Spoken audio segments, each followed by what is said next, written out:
안녕하세요. 영어 강사 최진우입니다. 이번 영상은 배제고 1학년 2학기 영어 중간고사 내신 대비 안내 영상입니다. 자, 바로 본론으로 들어가겠습니다. 배제고 영어 내신이 어려울 때 제가 이걸 쓴 이유는 일단 1학년 1학기 중간고사 제법 어렵고 기말고사 상당히 난이도가 많이 쉬워진 채로 문제가 출제됐죠. 그렇기 때문에 이번 중간고사는 이건 제 예상이에요. 제 예상으로는 아마 1학기 기말고사보다는 좀 더 어렵고 1학년 1학기 중간고사랑 비슷한 난이도거나 그보다 조금 더 쉽게 출제되지 않을까 그렇게 예상이 되고 있어요. 근데 뭐가 어찌됐든 우리는 내신 대비가 어려울 거라는 전제하에 당연히 대비를 해야겠죠. 그죠? 그래서 배제고 영어 내신이 어려울 때는 이제 세 가지 포인트를 둬요. 생각보다 서술형이 아주 어렵게 나오진 않아요. 그죠? 물론 서술형에서 이제 어휘나 어법은 어렵게 나올 수도 있지만 단순 영장은 생각보다 그렇게 어렵게 나오진 않을 거예요. 그래서 봐야 되는 게 첫 번째, 능률복화 어휘 문장. 자, 다 아시겠지만 여기에 대략 15점, 한 14점에서 15점, 이제 주로 이제 작년까지는 15점이 넘었는데 올해는 보니까 한 15점 이하, 14점대이긴 하더라고요. 어쨌든 여기에 대략적으로 15점이 묶여 있어요. 근데 여러분 생각해 보셔야 될 게 여기 15점은 15점이 아니에요. 그 이상으로 보셔야 돼요. 왜냐하면 우리가 어휘 문항이 5문항이 나오죠. 여러분들이 능률복화를 철저하게 영영풀이까지 싹 다 철저하게 잘 외워서 그 5문제를 딱 보면은 이 5문항 푸는데 5분도 안 걸려요. 그죠? 뭐 4분도 안 걸릴 수도 있고. 그죠? 보고 풀고 이렇게 빨리 풀 수 있는 문항이 되는 거예요. 그러다 보니까 뒤에 어려운 문제를 풀 때 시간 확보가 돼요. 그래서 사실상 이거는 말이 15점이 실질적 점수는 15점이지만 여러분들이 이 어휘 문항을 잘 준비하면은 실제로는 거의 20점에서 25점의 효과를 볼 수도 있는 문항이라고 보시면 돼요. 그리고 이제 어법 문항이 좀 어렵게 나올 수 있어요. 그때는 모두 고르시오로 출제될 수가 있습니다. 2개 고르시오 아니고 3개 고르시오 아니고 모두 고르시오. 가장 어려운 유형이죠. 그죠? 그리고 배제고 유형답게 단어 하나에 밑줄 긋는 게 아니라 뭐 구나 절 전체에 밑줄을 그을 수가 있죠. 네. 그리고 세 번째. 원래는 어려워서는 안 되는 내용일치라 추론 문항인데 일단 영어의 선지를 조금 어렵게 하고 그리고 부사구까지 아주 꼼꼼하게 해석을 해야지만 풀 수 있게. 그래서 까다로운 내용일치나 추론 문항. 이렇게 이 세 가지 포인트로 여러분들이 볼 시험을 어렵게 만들고 있어요. 그래서 각각 이 부분은 저랑 어떻게 대비를 할지 알려드리겠습니다.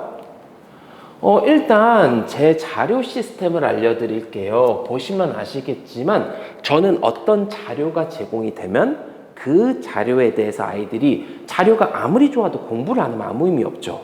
근데 공부를 했는지 안 했는지 제가 직접 확인하고 아이들도 본인의 공부가 학생들도 공부가 잘 됐는지 안 됐는지를 본인이 확인하기 위해서는 테스트가 있어야 돼요. 그래서 각각의 자료가 나가면 그 자료를 공부를 완벽하게 소화했을 때 쉽게 볼 수 있는 테스트들을 계속 볼 거예요. 그래서 그 테스트의 결과를 가지고 제가 이 학생의 학습이 제대로 됐는지 안 됐는지 이 부분을 판단하게 될 거예요.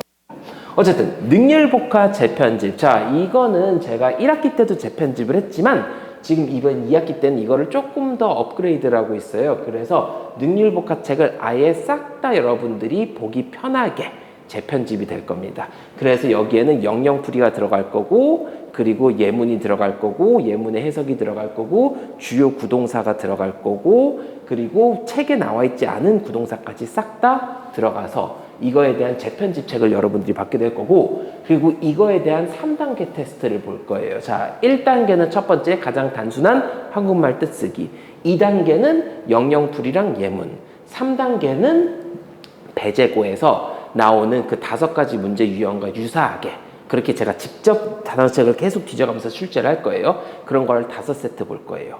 그래서 마지막 그 3단계 테스트, 배제고 유형과 똑같이 하는 그 3단계 테스트를 여러분들이 잘 외워도 이때까지 1학기 때의 경험상 거기만 잘 외워도 아이들이 시험 문제를 잘 맞추는 경향이 있습니다. 어쨌든 완벽하게 하기 위해서는 1, 2단계까지 완벽히 봐야겠죠. 자, 두 번째 키포인트 필기 노트 제공. 자, 이건 제 수업을 듣는 학생들은 다 알고 있을 건데 저는 매 수업 때마다 수업 전에 제가 그 수업 준비를 하면서 필기를 다 해놓을 거예요. 필기를 다 한 상태에서 들어가면 아이들은 이제 수업 이때 이제 PPT를 보면서 필기를 직접 해도 되고, 만약에 PPT를 보면서 필기를 하다가 내용을 놓칠 것 같으면은 펜을 놓고 수업을 들으면 됩니다. 왜냐면 어차피 필기 노트는 제가 나중에 따로 다 제공을 하게 될 거예요. 그래서 이 필기 노트 같은 경우는 PDF 파일도 같이 제공이 될 거고, 이거 역시도 아이들이 제대로 공부를 했는지 안 했는지 그거에 대한 테스트를 볼 거예요. 자, 이때 테스트도 2단계로 나뉘어질 겁니다. 그래서 첫 단계는 그냥 밑줄이 그어져 있으면 틀린 걸 고치는 거, 2단계 테스트 같은 경우는 밑줄 없이 알아서 다 고치는 게 나올 거예요. 그렇기 때문에 이 2단계 테스트를 통해서 아이들이 모두 고르시오 문제에 대한 대비가 철저하게 될 겁니다. 자, 세 번째는 뭐냐면 학교 선생님 필기 정리. 이 부분도 1학기 때 했지만 이거에 대한 약간의 업데이트, 업그레이드 버전을 할 거예요. 그래서 이 부분 같은 경우는 학교 선생님들이 중요하게 여겼던 모든 선생님들 필기를 제가 다 걷어서 선생님별로 분류를 해서 필기를 할 거예요. 그래서 예를 들어서 뭐 A 선생님 수업을 듣고 열심히 필기를 했는데 B 선생님의 필기가 궁금했다? 그러면은 B 선생님, C 선생님 필기가 구분해서 딱 아이들이 보기 편하게 나갈 겁니다. 네. 그렇게 해서 그거에 대한 워크북 테스트도 볼 거고. 자, 마지막에 내신 시험과 비슷한 모의고사가 될 건데 이거는 이제 3회 보게 될 거예요. 1회, 2회는 하프 모의고사를 볼 거예요. 그래서 교과서 진도가 끝났을 때 하프 모의고사로 교과서 문제, 모의고사 진도가 끝났을 때 모의고사 하프 문제로 모의고사, 그리고 마지막에 풀 모의고사는 이 단어 테스트까지 포함해서 풀 모의고사로 마지막에 한 번. 이 부분은 풀 모의고사 같은 경우는 제가 직접 출제를 할 거예요. 그죠? 그래서 제가 직접 출제를 하면서 배제고 시험 문제를 분석해서 이제 아이들이 가장 시험과 유사한 그런 유형으로 대비를 할 수 있게끔 진행을 할 겁니다. 이 부분 같은 경우는 여러분들이 꼭 배제고에 맞춰진 그런 문제를 풀어봐야 돼요. 그리고 배제고 문제가 특이하다 보니까 시중에 있는 자료를 다운받아서 여러분들이 공부해서는 그 공부의 한계가 분명히 있을 겁니다. 강사가 직접 제작하는 모의고사를 꼭 풀어야 돼요. 자, 그리고 그 다음에 말씀드릴 부분은 이제 진도 계획표예요. 진도 계획표 같은 경우는 저희가 총 8주 수업을 진행을 할 겁니다. 그러다 보면은 여러분들이 만약에 지금 달력을 보고 계신다면 7주밖에 안 나오는데 어떻게 8주를 하냐? 저희가 추석 때 보강이 들어갈 거예요. 그래서 추석 보강을 통해서 총 8회, 직전 보강까지 합쳐서 총 8회 수업이 들어갈 겁니다. 자, 1, 2주차는 교과서가 나갈 거고 3주차에서 5주차까지는 모의고사랑 교과서 범위를 둔 하프 모의고사를 볼 거예요.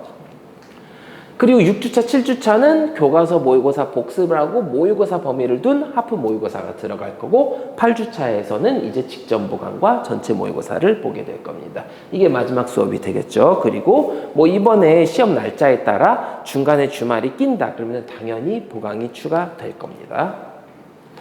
자, 그래서 제 수업만의 특징에 대해서 말씀을 드릴게요. 일단 저는 배제고 외에 다른 학교를 하나도 안 맡고 있습니다. 오로지 배제고만 맡고 있어요.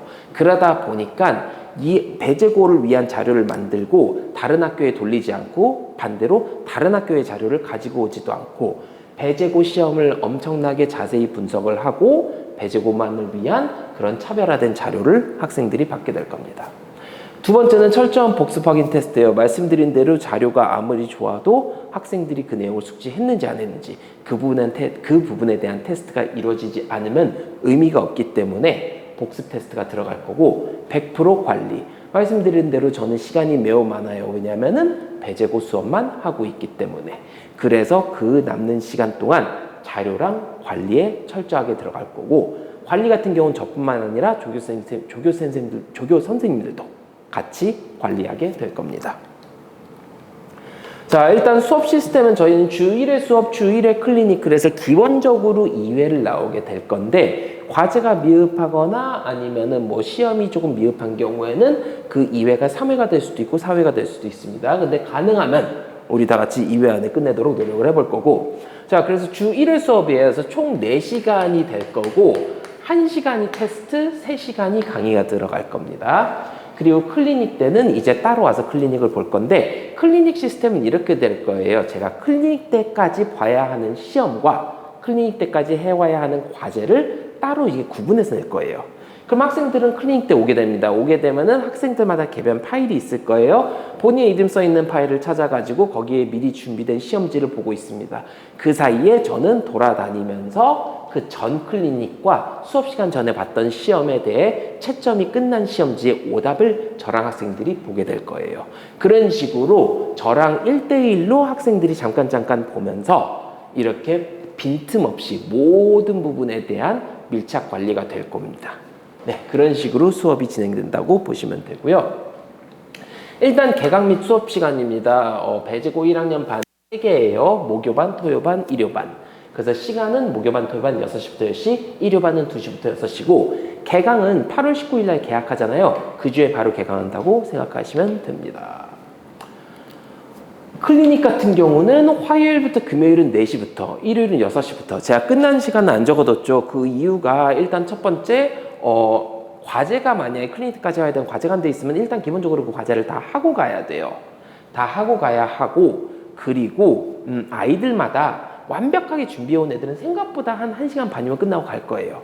근데 완벽하게 준비가 안 된 아이들 같은 경우는 시간이 좀 더 오래 걸릴 수가 있어요. 그래서 클리닉 같은 경우 화요일부터 금요일은 4시부터 대략 1시간 반에서 2시간이라고 보시면 됩니다. 그리고 일요일은 6시부터 그렇게 클리닉이 진행이 되고 토요일은 저희가 지금 현재는 클리닉을 진행하고 있지 않습니다. 자, 여기까지가 제가 준비한 내용이고요. 여러분들 영어 내신 철저하게 준비해서 좋은 결과를 가질 수 있도록 하시길 바랍니다. 감사합니다.